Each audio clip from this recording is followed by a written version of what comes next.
Hello, CNG 132, and welcome back to February 17th. We are starting week number 5. Um, this week, you should probably get an email from FRCC saying it's halfway through the semester. Check your grades. Make sure to check your grades. If you have any questions about your grades, make sure to reach out to me. If you haven't done any assignments, make sure to do those assignments. What else? Realize that we're not halfway through the semester. We're only in week 5. The semester lasts 15 weeks. So it is kind of a misnomer there. If you do see that and just are a little bit curious about what it is.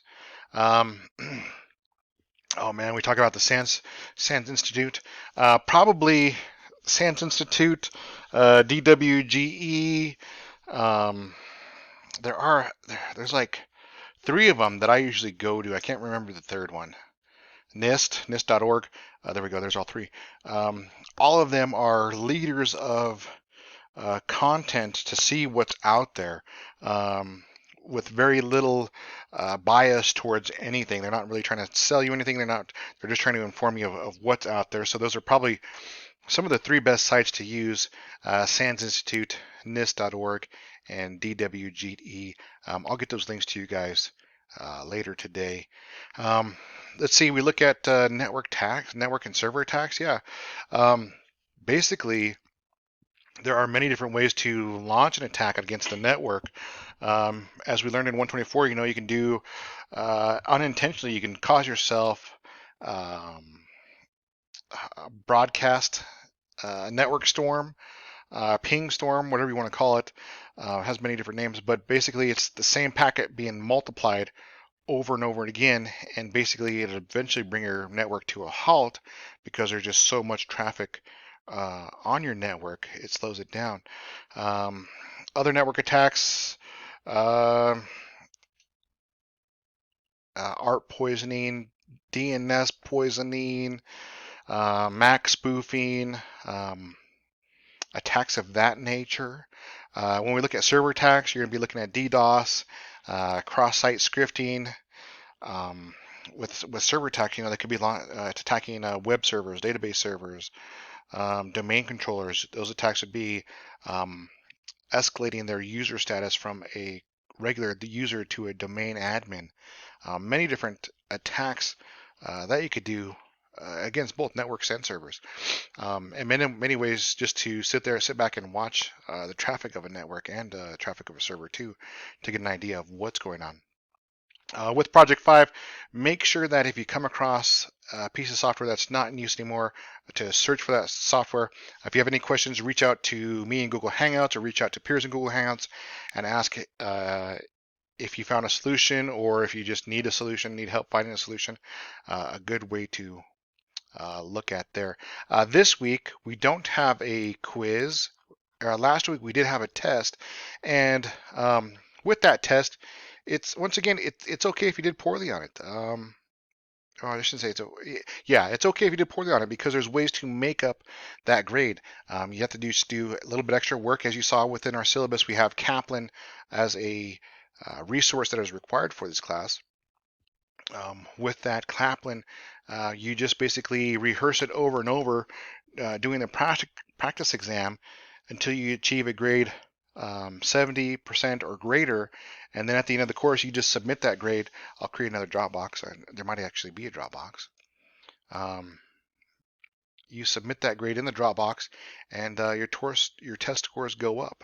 Um, I've had students spend 2 hours on it that were really getting this material, studying for the Security Plus exam. I've had students spend, I don't know, 10 hours on it, maybe even more than that. But they eventually got it and they felt more comfortable with the material of Security Plus overall because it wasn't exactly like it is in the book. It was something different that helped them grasp concepts in the book, a different way of looking at the same thing that really helped them prepare themselves for um, Security Plus. Basically, that certification is what everyone's going after. Um, if you have any questions about that, make sure to reach out, let me know. And with that, I think that's really it for this week. We dive into a new topic that's not cryptography and start to look into server-based and network-based attacks. Um, it's something to be aware of, and it's easily done. Let's see, back in 2000, I want to say 12, there was a huge DNS poisoning at a higher level, which redirected a lot of people to websites in Russia, and they really didn't know they were there, giving away information. I don't know what they gave away. Depends on the person, really. But be aware that with a, let me see if I can't bring one up over here. Plus, let's look for um, spoofed browser hijacking.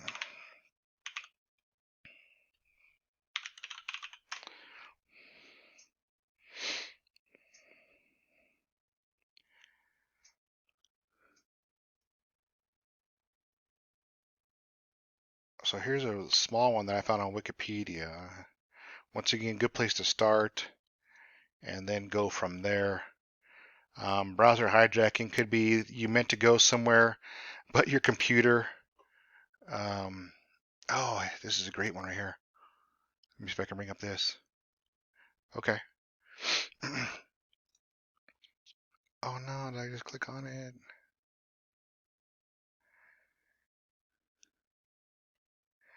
Um, an older V. It looks like an older one.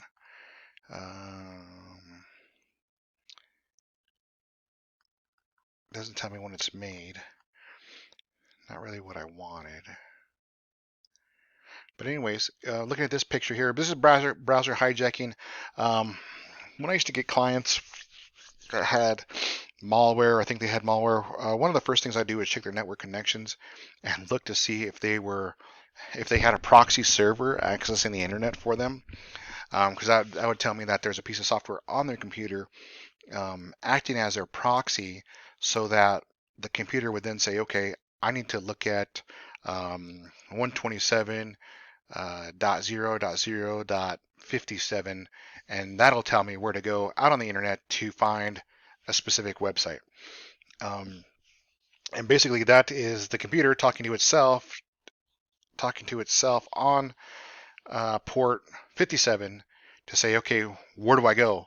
And then that piece of software within the computer will be like, oh, you really want to go to this search engine because this search engine's legit, even though it has like all these uh, thumbnails. I think they're thumbnails. Specific name for them is skipping my mind right now. But at least they have all these thumbnails here at the bottom, so this has to be a legit search engine.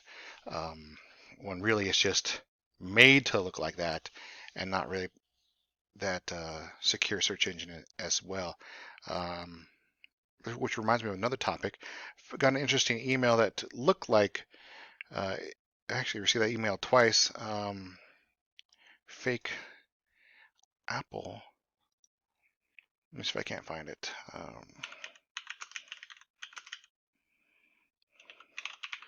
Fake Apple locked email. So I got something like this in my. I keep on clicking on this stuff. Fake email like this that looks like Apple. I've received it a couple times now. I know it's not Apple because as soon as I click on it, it takes me to. I read the URL, and the URL's something just crazy. That's not like apple.com. But it asks to enter a username and password. I know it's not real.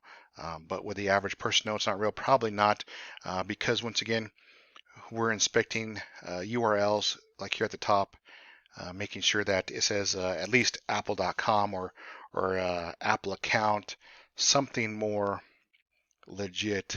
Is that server? Not really, not really network either, but it's trying to get people to enter their information to get on the server attack, get in the server and manipulate their data or whatever. I'll see if I can't post you that real one from my phone and get it up there for you guys to look at. With that, I'll start grading here soon. Have a good week. Reach out if you have any questions about Kaplan. Make sure to start getting that in. Let's see, we're getting close to March. This weekend here, I'll be out of town. The 6th through the 8th, 6th through the 9th, I'll be out of town. Probably unreachable that weekend. Following in March, the 25th through the 30th, I'll be in San Antonio, Texas for a convention. I'll do my best during those weeks to stay in contact with you guys because this class and 124 are the ones that have probably the most, I wouldn't say difficult labs that things can go wrong and that need attention, minute attention. So I will definitely try to stay in touch those 2 weeks, but realize in 2 weeks that I do start conventions. This is actually a micro vacation with the family. This one here is a vacation for science engineers. But I will definitely do my best to stay in touch those 2 weekends. If not, make sure to help each other out in Google Hangouts as much as possible, including CNG 124 and 125. And with that, I'll leave you guys loose. Have a good start to your week and reach out if you have any questions.